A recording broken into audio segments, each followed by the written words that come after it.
Just imagine the world with a nuclear-armed Al-Qaeda.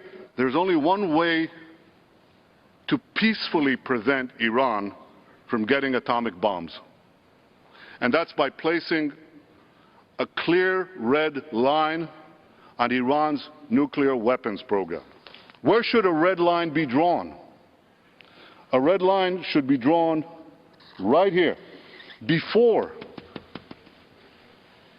Iran completes the second stage of nuclear enrichment.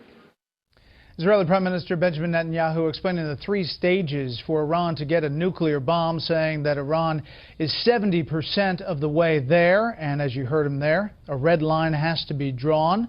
Speaking to the General Assembly, he did not meet with President Obama. We're told he may have a phone call tomorrow. Let's bring in our panel. Judge Andrew Napolitano, Fox News senior judicial analyst, Juan Williams, columnist with The Hill, and syndicated columnist Charles Krauthammer. Charles, welcome back from Yom Kippur, and you're finished atoning? I'm atoned, I'm clean, ready for sinning again. I'm glad Juan's here so I can gratuitously irritate him and get the year off on a good footing. Okay. Bless you, my son. All right, well, let's start with this speech. Rabbi Williams. Yes, right. Let's start with this speech, the significance, and what you're hearing from folks you talked to about the importance. The importance here is that people have been saying that the Israelis are demanding a red line, but they aren't explaining what it is. Well, this is a very clear explanation. It's got 2 parts. Number 1 is, if you're going to stop Iran, there's only one way to do it. There are 3 stages in nuclearization: the making of the fuse, the weaponization, that's the marrying it to a missile, and the uranium enrichment. The first 2 stages you cannot hit, you cannot eliminate. You can do it in a laboratory anywhere in the country. You can't stop it. What you can stop, because it takes large-scale industrial production, is uranium, the way we had at Oak Ridge in the Second World War in preparing the uranium for the bomb in Los Alamos. So that is where you have to hit if you're going to hit it. So that's number 1. And the second part is this. The Israelis essentially are saying we have 2 red lines. The horizontal line is if you enrich beyond 20%, you're on your way to the bomb. We can't allow that. And the second is, even if you stop at 20%, if you do it horizontally, if you get a lot of that stuff, the Iranians are about halfway to getting enough of the 20% enriched uranium to make a bomb. If you go all the way to the 200 or so kilos that you need, it's already at the red line. So it's saying end the enrichment at 20% and contain the amount enriched at that amount. And if you're going to hit anything or threaten anything, it has to be the enrichment itself and not the other aspects of the bomb. Now, that's a clear red line. I don't think there's anybody who can say it's vague. But the administration is not there. Not at all. And in fact, I thought the news that came out of the Prime Minister's speech today was that he thanked President Obama for saying that the United States will not tolerate a nuclear Iran. And the President said there is still time to talk, to your point, right, that the United States administration says we still think that there's still an opportunity here for diplomacy. What you heard from Prime Minister Netanyahu today is that Israel is not going to act unilaterally. They feel that they are in concert with the U.S. policy at this time, and that they feel that there is a need for the world. I mean, he spoke in global terms of the threat a nuclear Iran poses, which is what President Obama had done as well, that it's going to spark an arms race that would make the Middle East totally a tinderbox for terrorism. Judge. I thought that Prime Minister Netanyahu made a brilliant and compelling, very, very scary case for containing Iran. But I disagree with Juan. I think he damned the president with faint praise. It is obvious he does not want the president reelected. Barack Obama has approval ratings in the single digits in the streets of Tel Aviv and Jerusalem. But I take a little bit of a different approach here. Israel is a sovereign country. It doesn't need the approval of the United States of America or any international body to defend itself. If the Iranian use of nuclear weapons on Israel is imminent under principles of the just war and under international law, Israel can destroy that on its own. But quickly, are we closer because of this speech to some confrontation, or are we a step back because of what you heard today? I'm not sure it changes anything. The only thing that would change the timeline is new decisions by the President of the United States. It doesn't look as if he's going to do anything before the U.S. election or perhaps even afterwards. So I think in the end it'll rest in the hands of the Israelis, and I think the judge's point is right. The Israelis are saying, look, that's a red line. If you don't want to honor it or put it down, at least allow us to go out and defend ourselves. The other foreign policy story we want to touch on is our lead story tonight, and that is the Benghazi attack. We had sources confirming to Fox today that the U.S. government knew in the first 24 hours that it was a terrorist attack on the compound in Benghazi, and that within those 24 hours had a good idea that it was an al-Qaeda affiliated group that was behind it. There has not been an FBI agent on the ground in Benghazi in the 16 days since this attack, despite the fact that we heard from administration officials that this investigation is ongoing. Today we heard from the Defense Secretary, Leon Panetta, about this, who also said today that clearly was a terrorist attack.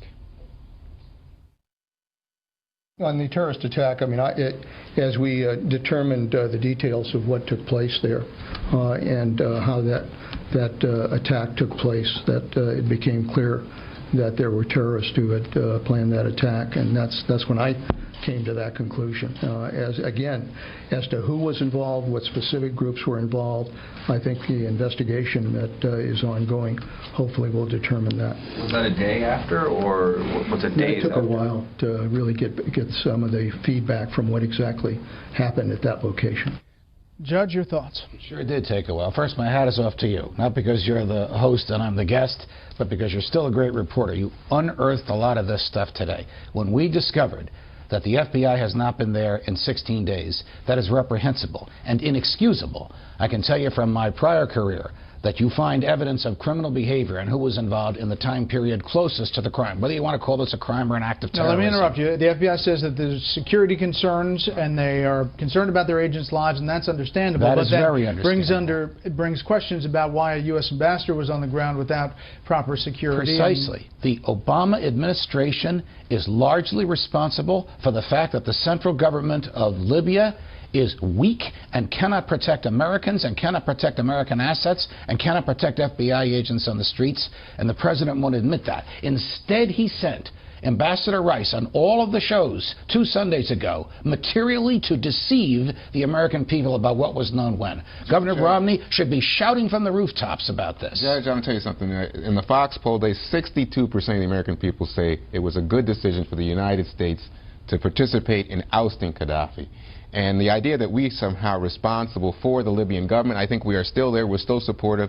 We don't know all the details. This is an evolving story, and that's why the good reporting is so valuable. But to somehow damn the Obama administration seems premature. But I guess, Juan, looking in the prism of if they knew 24 hours after that it was a terrorist attack and believed it was al-Qaeda and had labeled it as such, a terrorist attack, the actions and statements after the 24 hours leading up to the Sunday show and Susan Rice from the administration come into focus. Well, remember, what you've got here is not only Leon Panetta at CIA saying it took a while to gain that information. He's at Defense. But you also have General Petraeus at CIA saying, you know what, when he testified, it was not terrorism at that point. So, I mean, I think the intelligence is at fault, if you want to say that. I think it's a very difficult environment.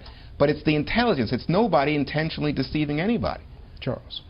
That question is not the wisdom of the Libya operation. That question is the honesty of the Obama administration. This was clearly deception on the part of the administration in sending Susan Rice to say this was a spontaneous demonstration when, as you reported, it was known inside the administration within a day that it was not. It was a terror attack. So why did they deceive? It's obvious, because the attack took place 5 days after the Democrats had spent a week in Charlotte touting spiking the football on Osama. And essentially, since it's the only foreign policy achievement of the 4 years, they repeated it over and over again, the great triumph over al-Qaeda. Well, then within a week, al-Qaeda sacks a U.S. embassy, kills an ambassador, and the administration did not want to admit it, so it spent a week deceiving Americans into thinking it's about a demonstration, it's about a film, thinking, I think correctly, that if it strung it out long enough, the media would let it slide. And now that it becomes obvious and true, nobody will care, I guarantee you.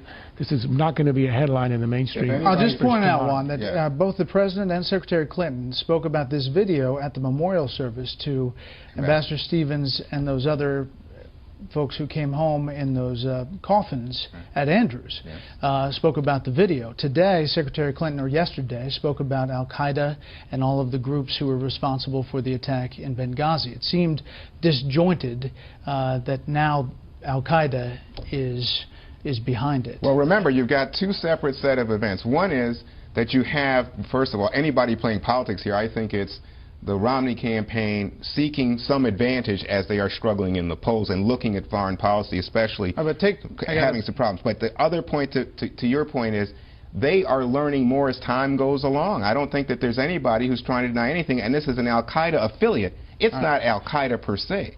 We continue this, talk about the economy and the politics of the campaign when we come back. A lot to talk about.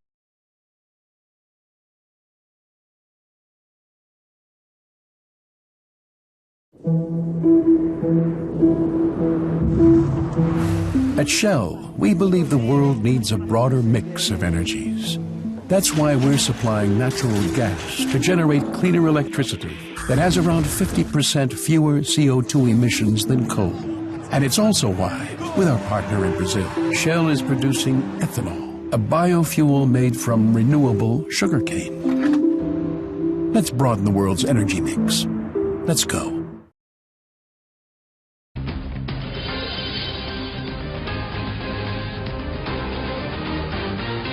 Well, we can talk about the campaign many, many times. We only have a little bit left. Thought we'd continue this discussion. Charles, you wanted to talk about the investigation. Yeah, there are two parts of this deception, and the first has to do with the fact that they pretended that it was a demonstration, and Obama actually carried it on with the speech he gave at the United Nations just 3 days ago, in which he spoke endlessly about the video. He denounced it at least 7 times, as if that's what the issue is here.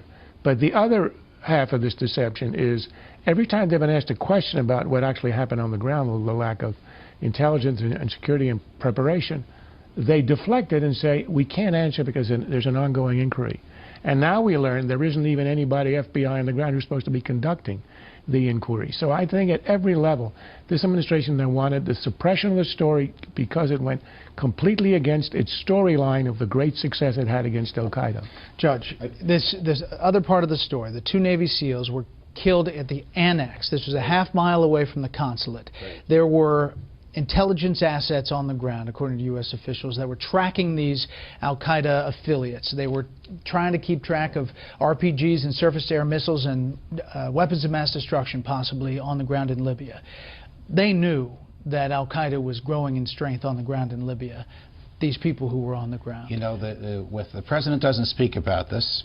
If General Petraeus, who heads the CIA, materially misleads a congressional committee in private, this is the emperor having no clothes. As Charles said, the administration will never conduct an investigation, the results of which we'll know before Election Day, because the administration cannot now admit that its policies over there have been a failure. It got rid of a bad guy, a strong man. It replaced him with people worse than he is, with mob rule, who will kill our people and destroy our assets, even though we ought to have known they were there and they were coming.